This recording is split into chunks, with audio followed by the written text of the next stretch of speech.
नमस्कार दोस्तों, आर्यभट्ट कॉलेज जो कि दिल्ली यूनिवर्सिटी का कॉलेज है, आपको पता ही है।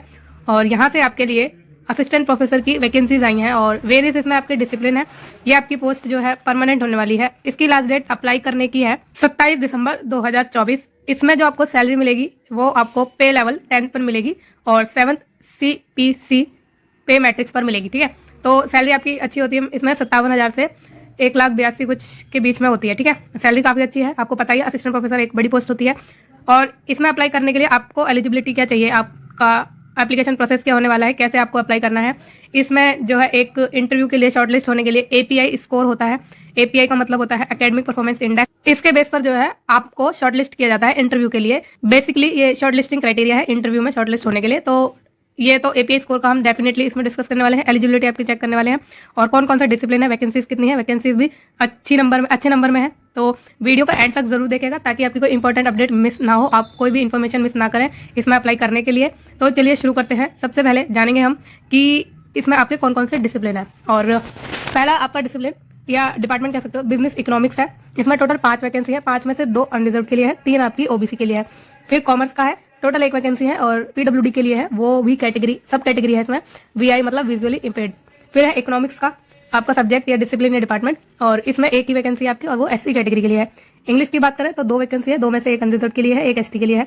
एनवायरमेंटल स्टडीज में 1 वैकेंसी है, OBC के लिए है। हिंदी में 1 वैकेंसी है, EWS कैटेगरी के लिए है। हिस्ट्री में टोटल 5 वैकेंसी है, 5 में से 3 अनरिजर्व के लिए है, 2 OBC के लिए है।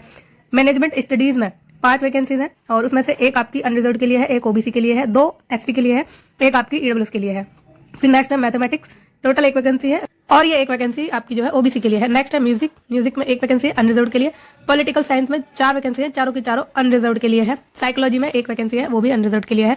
अब जो कैटेगरी के कैंडिडेट्स हैं SC ST EWS OBC PWD, ये अनरिजर्व के लिए तो भर सकते हैं, लेकिन वो अपना जो है कैटेगरी का बेनिफिट नहीं ले पाएंगे, कैटेगरी का सर्टिफिकेट नहीं उनको देना, वो एज ए जनरल इसमें अप्लाई कर सकते हैं। लेकिन अनरिजर्व के जो कैंडिडेट हैं वो किसी भी कैटेगरी के लिए अप्लाई नहीं कर सकते। आप जानते होंगे, अगर नहीं जानते तो जान लीजिए।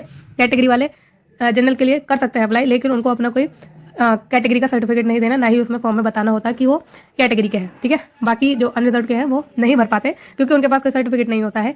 कैटेगरी का ऑब्वियसली नहीं होगा क्योंकि ये अलग चीजें हैं, तो वो लोग डेफिनेटली इसमें अप्लाई नहीं कर पाते हैं। फिर नेक्स्ट बात करें तो टोटल जो वैकेंसीज है इसमें 28 है। नंबर अच्छा है वैकेंसीज का, कम नहीं है क्योंकि यूनिवर्सिटीज में बहुत ही कम आती हैं असिस्टेंट प्रोफेसर की वैकेंसी। वॉक इन इंटरव्यू की जो आती हैं वो इस चैनल पर आती रहती हैं वैकेंसीज, तो वो भी आप देख सकते हैं। एडॉक बेसिस पर होती हैं, लेकिन ऐसा भी होता है कि परमानेंट भी हो जाते हैं या फिर उन्हें प्रेफरेंस मिल जाती है, तो फायदा होता है एज ए असिस्टेंट प्रोफेसर काम करने का दिल्ली यूनिवर्सिटी में किसी भी कॉन्ट्रेक्चुअल बेस पर या फिर एडॉक बेसिस पर या परमानेंट बेसिस पर, तो डेफिनेटली आपके मौज ही मौज है। ठीक है, तो आप सारे इसमें जो अपडेट आती रहती है असिस्टेंट प्रोफेसर की वैकेंसीज की, तो चैनल को सब्सक्राइब जरूर कर लीजिएगा इन टाइम नोटिफिकेशन के लिए, ताकि आपकी कोई वैकेंसीज की लास्ट डेट और कोई भी जॉब की अपडेट मिस ना हो। फिर अब आपका जो अप्लाई करने का लिंक है वो चालू हो चुका है और ये लिंक आपको इस वीडियो के डिस्क्रिप्शन बॉक्स में मिल जाएगा, वहां से आप चेक कर सकते हैं। ये आपके जनरल इंस्ट्रक्शंस दिए गए हैं कि कैसे कैसे आपको चीजें करनी है इसमें। ठीक है, और बात करते हैं हम आगे इसकी एलिजिबिलिटी क्राइटेरिया की कि इसमें आपके पास क्या क्या चीजें होनी चाहिए। अब जो भी कैंडिडेट असिस्टेंट प्रोफेसर के लिए भरना चाहते हैं और discipline of arts, commerce, humanity, social science, sciences, उनके लिए जो हम अभी डिस्कस कर रहे हैं वो सेम रहने वाली है। ठीक है, तो ये वाले आपके डिसिप्लिन है, तो ध्यान से सुनिएगा। इसमें एलिजिबिलिटी A और B है, या तो आपके पास A होनी चाहिए या फिर आपके पास B होनी चाहिए, लेकिन दोनों में से एक होना जरूरी है। ठीक है, तो A की बात करें तो आपके पास मास्टर डिग्री हो और मास्टर डिग्री में आपके 55% मार्क्स होने चाहिए, है ना। 55% मार्क्स होने चाहिए और जो मास्टर डिग्री है डेफिनेटली आपकी कंसर्न रेलेवेंट या अलाइड सब्जेक्ट में होनी चाहिए। ये तो हो गया आपका पहला पॉइंट। और A में ही दूसरा है कि आपने जो है UGC नेट दिया हो, मतलब पास किया हो, या फिर CSIR जो होता है वो आपने किया हो, जो NTA द्वारा कंडक्ट कराया जाता है। ये A में सिंपल सी आपकी 2 एलिजिबिलिटी है जो आपके पास होनी चाहिए, है ना। अगर आपके पास A की क्वालिफिकेशन नहीं है या एलिजिबिलिटी नहीं है तो आपके पास B की होनी चाहिए। B में क्या है, B में है कि PhD डिग्री हो आपके पास और वो आपने फॉरेन यूनिवर्सिटी इंस्टीट्यूशन से की है और वो जो यूनिवर्सिटी है वो टॉप 500 में आनी चाहिए वर्ल्ड यूनिवर्सिटी की रैंकिंग में। और ये रैंकिंग किसी भी टाइम की चलेगी, चाहे आपके एडमिशन लेने के पहले की, चाहे आपके एडमिशन लेने के बाद की, कभी की भी हो वो आपकी चलेगी। ठीक है, टॉप 500 में आपकी यूनिवर्सिटी का नाम होना चाहिए। और ये जो रैंकिंग है ये जारी की गई हो 3 ऑर्गेनाइजेशन या इंस्टीट्यूशन द्वारा। अब ये इंस्टीट्यूशन के नाम है क्यूकरली साइमन, और दूसरा है द टाइम्स हायर एजुकेशन, और तीसरा है the academic ranking of world universities of the Shanghai Jiao Tong university. तो इन तीनों में से किसी एक के द्वारा आपकी यूनिवर्सिटी की रैंकिंग जारी की गई हो किसी भी टाइम में, तो ये आप क्लियरली समझ गए होंगे। ठीक है, या तो आपके पास MA+ नेट हो या फिर ओनली पीएचडी हो और पीएचडी में टॉप 500 में आपकी यूनिवर्सिटी का नाम आना चाहिए। ये हो गई आपकी टोटल एलिजिबिलिटी। और अब आगे बात करें तो हम चलते हैं इसमें जो है, इसमें सारे सब्जेक्ट आपके आ जाएंगे। मैनेजमेंट स्टडीज की देख लेते हैं, इसमें आपको अलग पॉइंट दिया गया है थोड़ा, ठीक है। तो for the discipline of management studies इसकी एलिजिबिलिटी क्या है, इसमें आपके पास होना चाहिए फर्स्ट क्लास मास्टर डिग्री। तो उसमें जो अभी ह्यूमैनिटीज आर्ट्स वाला जो था उसमें फर्स्ट क्लास नहीं था, उसमें 55% था। इसमें फर्स्ट क्लास मतलब 60% या 60% से अबव आपके मार्क्स होने चाहिए। और जो आपकी डिग्री हो मास्टर की वो किस में होनी चाहिए, बिजनेस मैनेजमेंट में या एडमिनिस्ट्रेशन में या कोई रेलेवेंट मैनेजमेंट रिलेटेड डिसिप्लिन में आपकी जो है मास्टर की डिग्री होनी चाहिए। और या फिर first class in 2 year full time PGDM declared equivalent by AIU या एक्रेडिटेड बाय AICTE या UGC। तो अगर आपके पास मास्टर की डिग्री नहीं है तो आपके पास 2 साल का फुल टाइम का PG डिप्लोमा हो इन मैनेजमेंट। PGDM का मतलब क्या है, post graduate diploma in management, ठीक है। तो आपका जो डिप्लोमा हो फर्स्ट क्लास के साथ हो या आपके पास जो मास्टर डिग्री है वो भी आपकी फर्स्ट क्लास के साथ हो, इन दोनों में से आपके पास होनी चाहिए।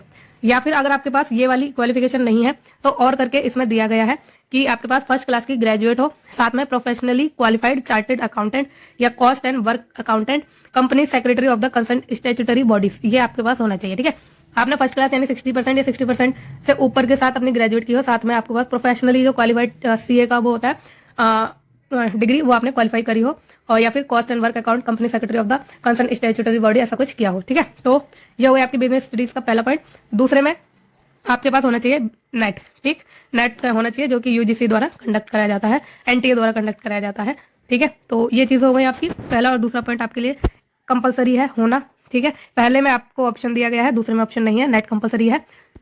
तो ये चीज हो गई आपकी क्लियर। और अगर आपके पास पहला क्वालिफिकेशन नहीं है, ठीक है, तो आपके पास क्या होनी चाहिए, पहले का मतलब क्या है कि अगर आपके पास जो है ये दोनों क्वालिफिकेशन नहीं है, ठीक है, ये वाली क्वालिफिकेशन नहीं है, ये भी नहीं है, तो आपके पास क्या होना चाहिए, PhD डिग्री हो, सेम वही वाला PhD डिग्री हो जिसमें आपकी यूनिवर्सिटी टॉप 500 में हो, और वो टॉप 500 की जो रैंकिंग है वो किसी भी टाइम की हो सकती है, और वो जारी की गई हो Quacquarelli Symonds the Times Higher of Education या फिर the academic ranking of world university of the Shanghai, इनमें से किसी एक के द्वारा जारी की गई हो।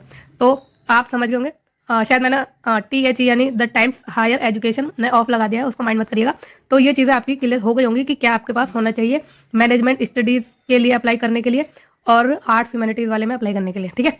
तो इसमें आपकी डिजायरेबल की भी बात की गई है कि आपके पास टीचिंग, रिसर्च, इंडस्ट्रियल या प्रोफेशनल एक्सपीरियंस है रेप्यूटेड ऑर्गेनाइजेशन में करने का, तो आपको प्रेफरेंस मिल जाएगी। Paper presented at conference and या फिर पब्लिश्ड इन रेफरीड जर्नल्स। तो अगर आपने अपने पेपर प्रेजेंट किए हैं कॉन्फ्रेंस में या पब्लिश किए हैं अपने पेपर रेफरीड जर्नल में तो डिजायरेबल है, कंपलसरी नहीं है। अगर आपके पास नहीं भी है तब भी आप इसमें अप्लाई कर सकते हैं और आपको सिलेक्शन भी मिल जाएगा, ठीक है।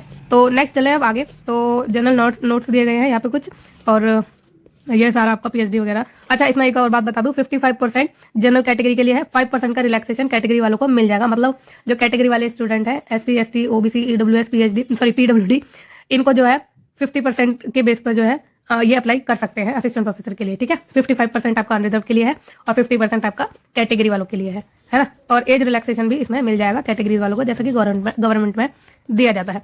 अब एक गाइडलाइन है, स्क्रीनिंग है shortlisting of the candidate for the appointment to the post of assistant professor. तो ये आपकी गाइडलाइन है, इसमें हम जानेंगे API स्कोर की क्या आपकी वैल्यू होती है, कि कितना स्कोर या क्या स्कोर आपका बन रहा है पूरे एकेडमिक आपके परफॉर्मेंस में, ठीक है। आपने BA करी है, MA करी है, उसमें कुछ परसेंटेज लाए हैं, उसके अनुसार आपको जो है आपके नंबर दिए जाते हैं, PhD के नंबर दिए जाते हैं, रिसर्च पेपर के, एक्सपीरियंस के, ये सब आपको नंबर दिए जाते हैं। तो डिस्कस कर लेते हैं। 100 के स्केल पर आपको नंबर मिलेंगे, पहली बात जान लीजिए, 100 के स्केल पर आपको नंबर मिलेंगे। तो सबसे पहले अगर आपकी ग्रेजुएशन है और उसमें आप 80 या 80% से ऊपर लाए हैं तो उसमें आपको 21 पॉइंट मिल जाएंगे। अगर आपके जो है 60% से 80% के बीच में है तो 19 पॉइंट मिल जाएंगे, और अगर आपके 55 से 60% के बीच में है तो 16 पॉइंट मिल जाएंगे, और अगर 45 से 55% के बीच में है तो 10 पॉइंट मिल जाएंगे। फिर नेक्स्ट है आपकी पोस्ट ग्रेजुएशन की डिग्री, इसमें अगर 80% या उससे ऊपर है तो 25 पॉइंट मिल जाएंगे। 60% से 80% वालों को 23 पॉइंट मिल जाएंगे। 55% जो जनरल कैटेगरी से है, अगर उनके मार्क्स 55% से 60% के बीच में है तो उनको 20 पॉइंट मिल जाएंगे, और अगर SC ST OBC कैंडिडेट है उनके 50% से 60% के बीच में है तो उनको 20 पॉइंट मिल जाएंगे, ठीक है। फिर MPhil वाले कैंडिडेट्स को अगर उनके जो मार्क्स हैं 60% से ऊपर है या 60% है तो 7 पॉइंट मिल जाएंगे, और 55 से 60% के बीच में है तो 5 पॉइंट मिल जाएंगे, है ना। फिर नेक्स्ट बात करें PhD की, PhD वालों को 25 पॉइंट मिलेंगे। नेट करा हुआ है JRF के साथ 10 पॉइंट मिल जाएंगे। नेट किया है, सिर्फ नेट किया है तो 8 पॉइंट मिल जाएंगे, 8 पॉइंट मिल जाएंगे। नेक्स्ट चले आपका रिसर्च पब्लिकेशन में मैक्सिमम टू मैक्सिमम आपको 6 पॉइंट मिल सकते हैं। हर एक पेपर के लिए इसमें आपको 2 पॉइंट मिलेगा, है ना। टोटल आपके 3 पेपर अगर आपने जो है पब्लिश किया है तो 6 पॉइंट मिल जाएंगे, है ना। और अगर 2 किए हैं तो 4 मिल जाएंगे, 1 किया है तो 2 मिल जाएंगे, समझ गए। फिर टीचिंग या पोस्ट डॉक्टोरल एक्सपीरियंस के लिए मैक्सिमम आपको मिलेंगे 10 पॉइंट, और 10 में से जो आपके 2 मार्क्स जो मतलब 2 पॉइंट है वो हर एक साल के लिए मिलेंगे। मतलब कि अगर आपने अगर आपने 1 साल का एक्सपीरियंस लिया है तो आपको 2 पॉइंट मिलेंगे, और अगर आपने 2 साल का लिया है तो 4 पॉइंट मिलेंगे, 3 का लिया है तो 6 मिलेंगे, 4 का लिया है तो 8 मिलेंगे, 5 का लिया है तो 10 मिल जाएंगे, ठीक है। 5 साल के एक्सपीरियंस वालों को 10 पॉइंट मिल जाएंगे मैक्सिमम। फिर नेक्स्ट बात करें अवार्ड्स की, तो अवार्ड्स के लिए भी इसमें आपको पॉइंट दिए जाते हैं। इंटरनेशनल या नेशनल लेवल पर अगर आपको अवार्ड मिला है और वो अवार्ड आपको इंटरनेशनल ऑर्गेनाइजेशन से मिला है, गवर्नमेंट ऑफ इंडिया से मिला है, government of India recognise national level bodies से मिला है, ठीक है, तो आपको 3 पॉइंट मिलेंगे। और स्टेट लेवल पर मिला है और वो दिया गया है स्टेट गवर्नमेंट द्वारा तो 2 पॉइंट मिलेंगे। तो ये आपका टोटल जो है पूरा क्राइटेरिया है आपको इंटरव्यू में शॉर्टलिस्ट करने का। तो इसमें आप अपना पॉइंट जान सकते हैं कि आपके कितने पॉइंट बन रहे हैं, और उससे आपको थोड़ा आइडिया भी हो जाएगा कि आपका फॉर्म शॉर्टलिस्ट होगा या नहीं। लेकिन इसमें एक बात ध्यान रखिएगा कि अगर कम पॉइंट भी हैं और आपका जो सब्जेक्ट है वो ऐसा है जिसमें कंपटीशन ज्यादा नहीं है, कम फॉर्म भरे जाते हैं, तो आपका जो इंटरव्यू की कॉल का चांस इसमें है। ये मत सोचिएगा कि आपका चांस नहीं है, चाहे कम बन रहा है चाहे ज्यादा बन रहा है, कैसा भी बन रहा है, आप फॉर्म भरिए, शॉर्टलिस्ट आपका फॉर्म हो सकता है, ऐसा इसमें कोई कंपलसरी नहीं है। बस ये क्राइटेरिया है इनका कि आपको जो है कितने पॉइंट मिल रहे हैं, उस बेस पर इनको शॉर्टलिस्ट बच्चे को छटनी करना आसान होता है जब भी फॉर्म ज्यादा आते हैं, है ना। तो ये क्राइटेरिया अब आप समझ गए होंगे। टोटल 100 पॉइंट आपको मिलते हैं, 100 पॉइंट में से आपको जो है पॉइंट्स मिलते हैं।